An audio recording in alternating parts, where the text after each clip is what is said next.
Para kayong ano, para kayong terorista. Siya lang. Ay, sorry.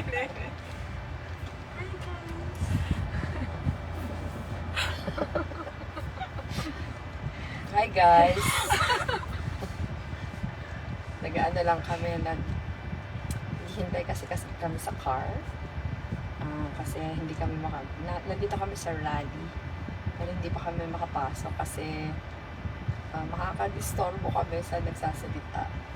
So gusto ko lang kunin yung pagkakataon na i-update kayo ng aming mga matagal na ako hindi naka-Facebook live.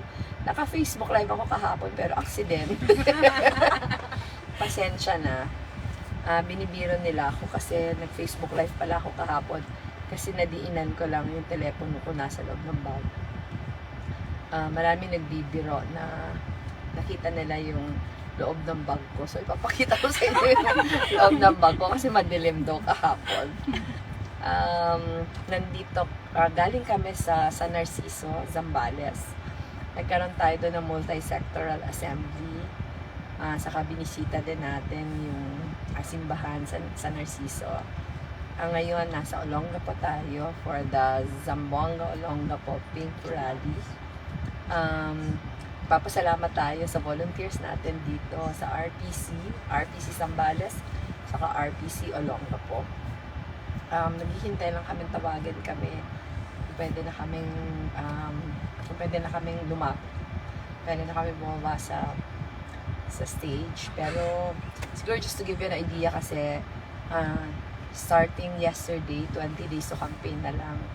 Kasi last day to campaign is May 7. So from yesterday, April 18 hanggang May 7 was 20 days. So sabihin 19 days na lang ngayon. Kahapon, nandun tayo sa northern part of Quezon. Pumunta muna tayo sa Infanta. Yun yung Reyna Rally. Ang Reyna is Real. Ito yung tatlong town sa northern Quezon, Real, Infanta, saka General Nakar. Yung venue ay sa Infanta. Tapos lumipat tayo sa Polillo. Ang tawag naman sa Polillo ay Pogi kasi Polillo Group of Islands. Ilan din yung mga munisipyo na nandun. Yung munisipyo ng Polillo, Bordeos, Pananungan, Panukulan, ano pa ba? Homalig. Ayun. It was the second time na bumisita ako sa Polillo Group of Islands kasi after ng Typhoon Rolly sa Typhoon Ulysses, nagkaroon kami ng relief operations doon. So yesterday was the second time. After ng Polillo, pumunta kami sa Marinduque. I think sa Marinduque, kung hindi third, fourth time ko nakabisita, sobrang gandang lalawigan. Pag hindi pa kayo nakapunta doon, puntahan nyo. Kasing ganda din siya ng Romblon. Ang ganda ng dagat, maganda talaga yung lugar. Bihira lang siya mabisita because of the difficulty of going. Ngayon, walang commercial flights going there. So, yung mga pumupunta ay nagrororo from Lucena. So, kahapon, nandun kami sa Mindoro. Kahapon, Marinduque pala. Oh my God, tatanda din ko. Kahapon ko lang nalaman na marami palang butterflies sa Mindoro. Meron silang traditional welcome doon. Anong tawag ng traditional welcome? Putong. Sumasayaw at kumakanta muna sila. Tapos, yung putong kasi yun yung parang crown na nilalagay sa ulo mo. Tapos nagbibigay sila ng flowers. Tapos nagre-release sila ng butterflies. Twice nangyari yun kahapon. Pagdating ko sa provincial capital, so gusto natin pasalamatan si Governor Presby Velasco. Siya mismo yung namuno nung welcome. Tapos during the rally, nagkaroon ulit ng isa pang welcome. Yung mga kababaihan naman, mga kababaihan ng Marinduque, yung gumawa nun. Ang ganda ng butterflies nila. Apparently, isa yon sa mga livelihood ng Marinduque. Nag-export sila. Nag-export sila ng butterflies. Nakauwi kami gabi na.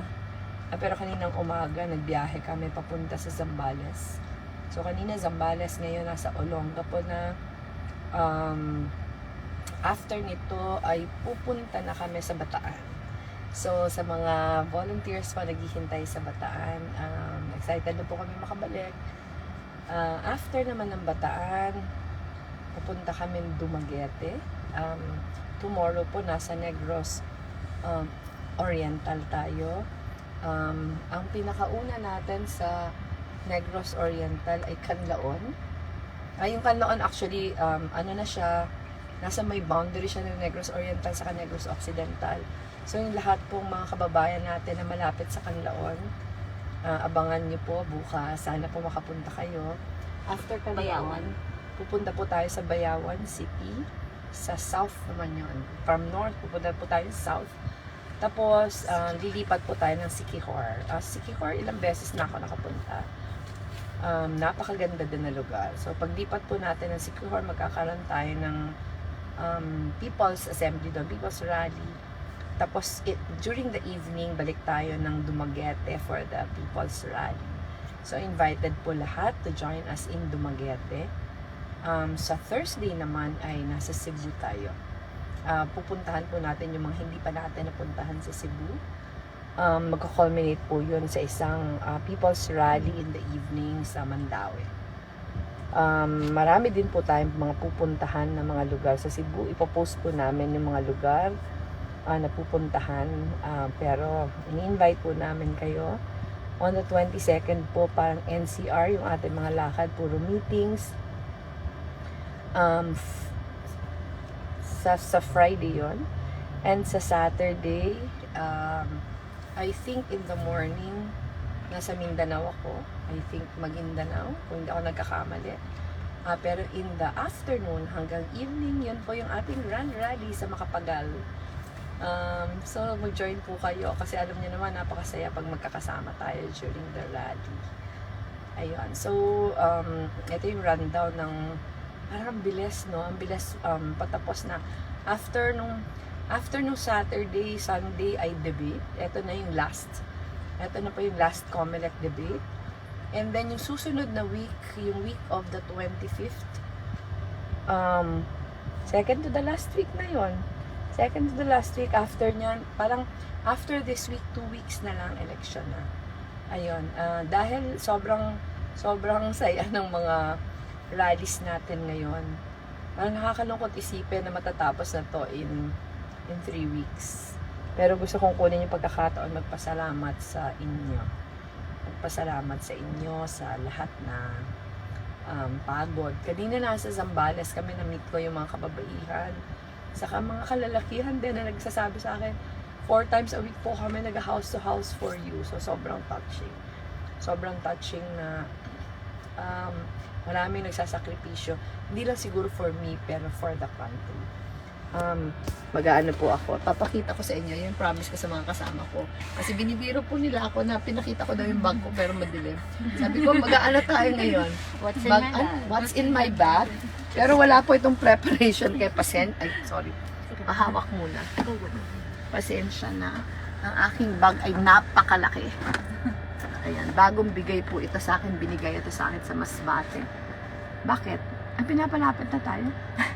Oh my God! Sige lang po. Sino na nagsasalita? Okay. Sen Gordon po. Ay, okay. Senator Gordon na nagsasalita. So, hindi pa naman kami kasi after niya yata si Senator Kiko. Ang laki ko ng bag ko. Ayan. Ayan yung bag ko. Bigay ito sa akin ni former Congresswoman Marvy sa ano to, sa Masbate. Ang una ko ipakita ay ito po yung lalagyan ko ng mga charger ng phone, charger ng iPad, tapos walang kamatayan na briefers na araw-araw kailangan kong basahin ito, tapos bakit ko binalik na wala nang laman? Dalawa naman yung na-consume ko. Dalawa. Ayan, lalabas ko na siya. Yung aking iPad ay nandito. Lagi ko din siyang dala kasi yung lahat kong inaaral ay nandyan. Tapos, meron po ako ng, ano ang tawag dito? Bag organizer. Ganito ang itsura ng aking bag organizer. Ano ba yung mga laman nito? Ang dami nitong laman. Merong Berocca. Merong Lysol spray, hand spray. Meron pang another spray, mga bigay ng mga volunteers. Tapos yung aking throat spray, dalawang klase ang aking throat spray. Ito, saka ito. Meron akong hand lotion. Ito secret ko to. Ito yung sunblock na oral. Binigay sa akin ng ang pamangkin ko ni Gail. Niregaluhan niya ako ng ilang bottles, lahat sila binigyan ko.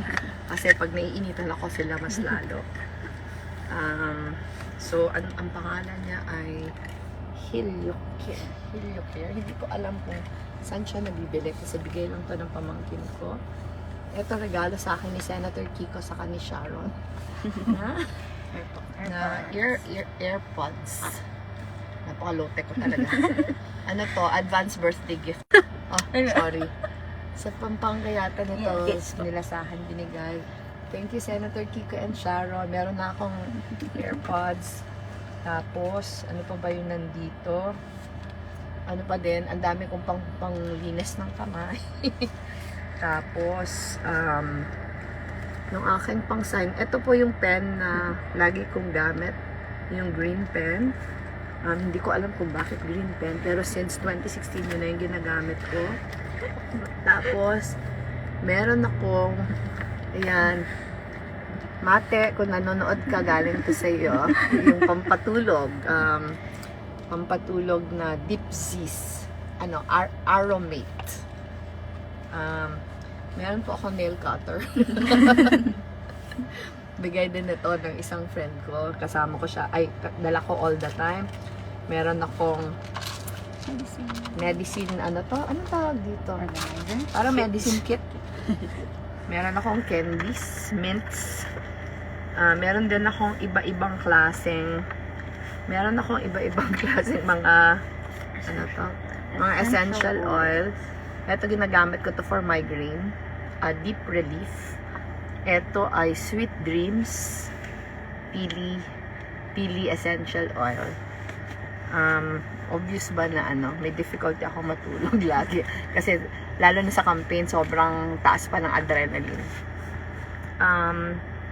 Ito ay parang galing din to kay Senator Kiko kung hindi ako nagkakamali. Manuka Honey Oral Spray. Galing kay Senator Kiko, diba? Kasi nawawala yung boses ko. Ano pa ba yung nandito? Lahat na to mga novena. May rosary. Ito yung rosary. Ito very, very, very priceless to sa akin kasi galing to sa Carmelite Sisters ng Zamboanga. Very close kasi ako kay Mother Agnes. We lost her to COVID last year. And ito ay gamit niya ito. Nadala ko everywhere I go. So, pagdala ko to, parati kong kasama si Mother Agnes. Etong wooden cross, lagi ko din siyang dala. Alam nyo, may secret din ako ibibigay sa inyo. During debates, dala ko siya. Nakikita, ewan ko lang kung napansin nyo, may dala akong panyo all the time. Nakaipit ito sa panyo. Lagi kong hawak yung wooden cross anywhere I go. Marami akong ganito, yung iba malaki. Ito yung pinakamaliit. So, ito yung nasa bag ko. Tapos, ito ay Miraculous Medal. Dala ko din siya. Yun. So, ito yung isang, ang daming, tapos mga susi. Mga susi. Dala ko. Sa labas nitong bag, sorry ha, ang gulo ko. Hi Jill! Asan ka? Yung mga anak ko po, hiwa-hiwalay kami ngayon, lahat din may kampanya. Si Jill yan, mas maaga sa akin umalis kanina. Hi Jill! Ingat ka. Ay, nasa Quezon City si Jillian. Si Aika ay nasa Isabela today. Kahapon nasa Cagayan siya. Si Trisha NCR din yung house to house niya. Wet wipes, yung aking wallet. Ano pa ba? Pabango. O, diba? Ayun. Panyo. Tapos, may candy pa. Saan yung suklay ko? Andiyan kanina sa gilid ko. Brush. Toothbrush, saka toothpaste. Lagi siya nasa bag ko kasi kung saan-saan lang kami inaabutan ng aking supply. Sorry. Hindi pwede humram. Hindi tayo honest niyan. Ito yung aking supply. So, yun. Siyempre, habang nagkakampanya, nag-what's in my bag ako kasi tinatawanan kasi nila ako eh. Kasi nung nag-Facebook live ako kahapon, sorry sa inyo yung mga nakakita. Sorry, babalik. Kinabahan sila kasi kung ano-ano daw sinasabi ko. Ano ba narinig nyo kahapon? Maraming nagsasabi, nagkakwento yata ako about my husband. Yun yung nakuha. Ayan. Hindi pa. Malapit na akong, ayan, si Grace, I am a devotee of the Miraculous Medal din. Yan, si Gigi, we are going to the Makati and Pasay rallies for you and your team. Maraming salamat. JM Magno, maraming salamat. Anna V, hugs from Sydney. Maraming salamat, Anna. Si Minette, the bag that can hold everything but the kitchen sink. Ano talaga, sobrang, yung buong buhay ko nasa loob ng bag ko. So, ano talaga, may downside din. Yung downside niya, minsan mahirap hanapin yung mga nasa laman. Marella, that's why we plan, she has her secret weapons, Rosary Cross. Lagi ko siyang dala. Parang hindi kompleto yung dala-dala ko. Hindi kompleto yung araw pag hindi ko sila dala. Praying, Emmy Lenuza, praying for our beloved VP in our LHFCC Bulan Sorsogon. Hello po sa mga kababayan natin sa Bulan Sorsogon. Jingjing Abellana, I really love. Maraming salamat. Josie Camba. Oh my God, si Piolo Pascual na. Bigla ako na-conscious. May Piolo ko nanonood kasi na-conscious ako. So, thank you very much for the support. Siguro nakarating na sa'yo even before that I am such a huge fan. So yung pag-declare mo ng support it really meant the world. So maraming salamat. Ito yung mga laman ng sasakyan namin, si Aika, si Sab. Yung parang artista, si Chill saka si Rona. Nasa harap, si Colonel Gotladera, saka yung aming driver. Si Valenzuela po. Ayan, kami lang yung mga barkada. Kami yung magkakasama all the time. Nandito po kami sa tapat ng SM City along Tapo, downtown. Naghihintay lang kaming tawagin kami. Sunod na tayo. Bababa na po ako. Ingat kayo lagi. Maraming salamat. See you po sa mga taga Dumaguete. See you tomorrow evening. Sa mga taga Bataan, see you tonight. Sa mga taga Cebu, see you on the 21st. Tapos sa mga taga NCR, see you po sa Makapagal on Saturday, April 23. Ingat po kayo lagi. Mabuhay po kayo.